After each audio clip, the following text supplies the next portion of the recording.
Quand Ghislaine Dupont et Claude Verlon ont été sauvagement assassinés le 2 novembre 2013 dans le nord du Mali, nous étions dévastés par la douleur, par la colère, par toutes sortes de sentiments qui nous mettaient à terre. Et bien sûr, on ne peut jamais oublier une chose pareille, nos vies ont été définitivement changées, les leurs ont été volées par des barbares.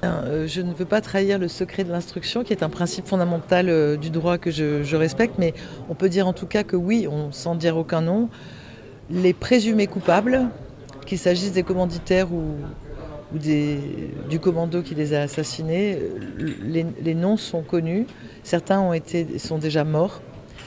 D'autres sont vivants et dans une zone peu accessible, puisque le nord de Kidal, voire certains prétendent que ce serait l'Algérie. J'avoue que je ne sais pas. Mais en tout cas, ils seraient toujours là. Et la présomption de preuve permet de dire qu'on sait qui c'est, oui. Bien, oui. Je pense en tout cas qu'il y a une volonté de l'Association des Amis, de Ghislaine Dupont et Claude Verlon, de RFI qui n'a cessé d'enquêter sur l'affaire, du juge d'instruction français. On a entendu aussi l'ambassadeur de France.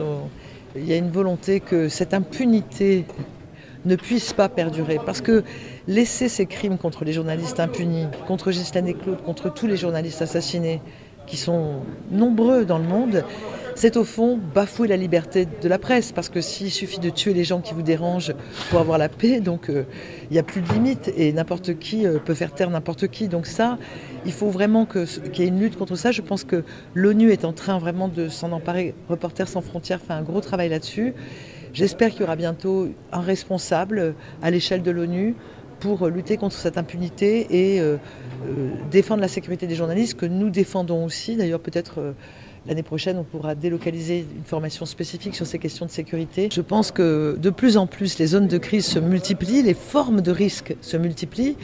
À côté des risques physiques qu'on connaissait sur les terrains de guerre ou dans une émeute ou une manifestation qui tourne mal, il y a aussi les risques de cyberattaques donc la cybersécurité devient aussi pour les journalistes quelque chose à maîtriser. Et c'est donc multiplication des zones de risque, multiplication des formes de risque. Je pense que les journalistes doivent intégrer dans les cursus de formation aujourd'hui et les techniciens des formations. En tout cas, nous, c'est ce qu'on fait vraiment systématiquement maintenant à France Médias Monde.